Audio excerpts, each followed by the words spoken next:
My name's Jack Pleho. I apologize for getting the video to you a little late. I'm on vacation right now visiting friends in Topanga Canyon, California. My main hobby right now is taking care of this little lady. Her name's Aaliyah. Hobbies I used to have before she came. I played all sorts of different sports. I love volleyball and skiing, basketball. I love to get in the water, get myself hurt on the surfboard, and body surfing, stuff like that. I've been a coach for 5 years. Prior to that, I've done so many different things. I'm sorry, honey, you okay? So in the mortgage field, and then in full service financial advising for American Express. From there went into consulting, particularly in communications consulting, doing corporate work. And from there ended up doing broader consulting, basically looking for what I wanted to do still, and have found my way into coaching.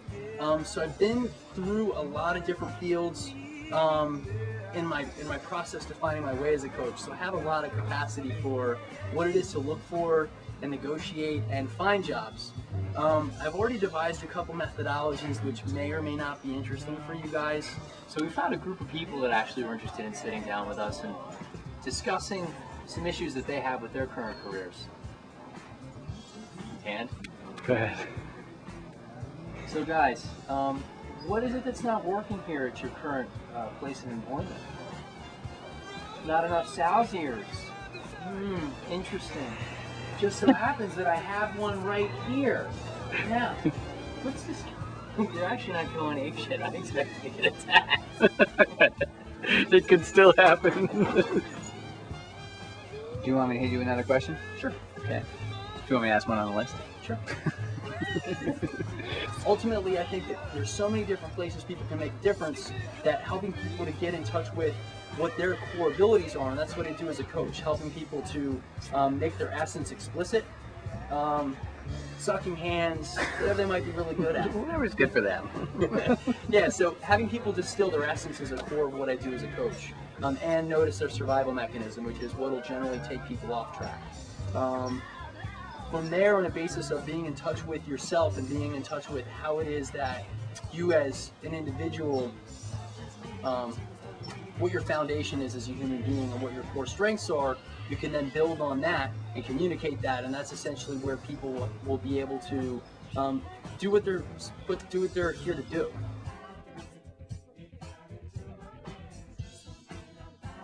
You want to take a moment to introduce the studio audience? Ladies and gentlemen, wait a second, we only got one? I know, where are the other four? There are 4 people in our studio audience. Unfortunately, they're on a bathroom She's break. enjoying it. Yeah, I noticed. Hi, That's. Seema. Thanks for sticking through. We really appreciate you sticking through with us.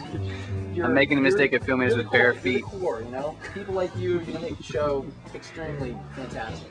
So, if I have a core ability or skill, it's being able to sit down with really anybody.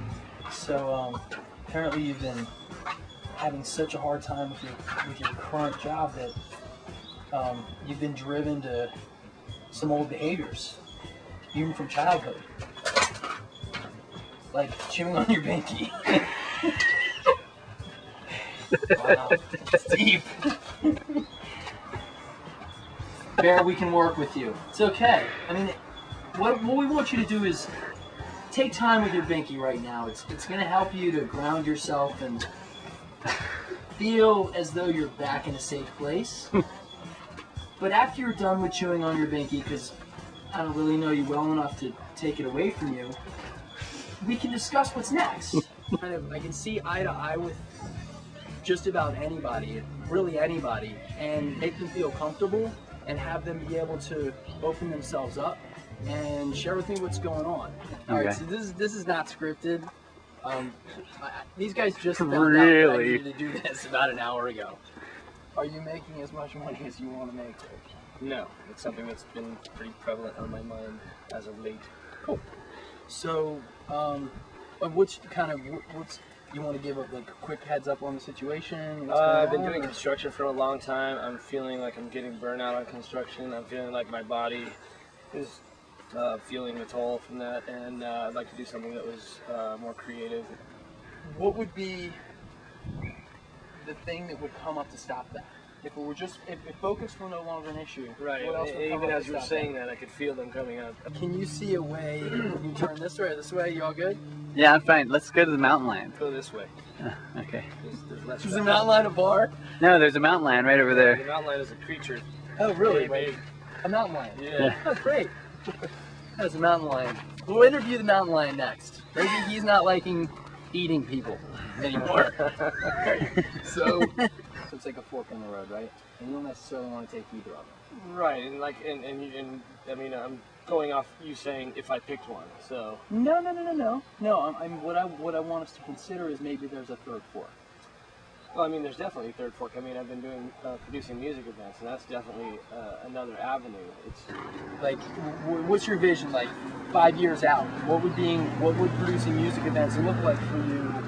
putting on a massive festival. Uh-huh. You know, doing 1 or 2 massive festivals a year, living off of that. Do you likely see yourself working for a large event that's already happening or creating something? It's funny that you say that because today, for the first time, I actually considered why don't I call a larger event and start working on a bigger production.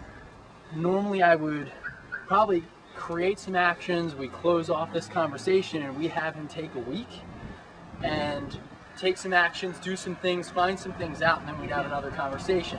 Is your sense that that's something that would work for you if it were pretty long hours but it were chunked up and it weren't lots of traveling?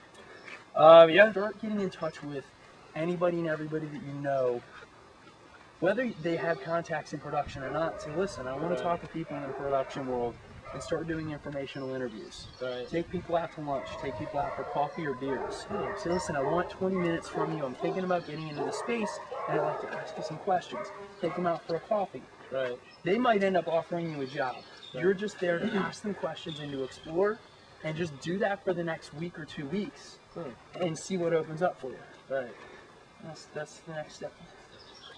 That's a great idea. That's cool. Nice. That's Now- coaching. Word.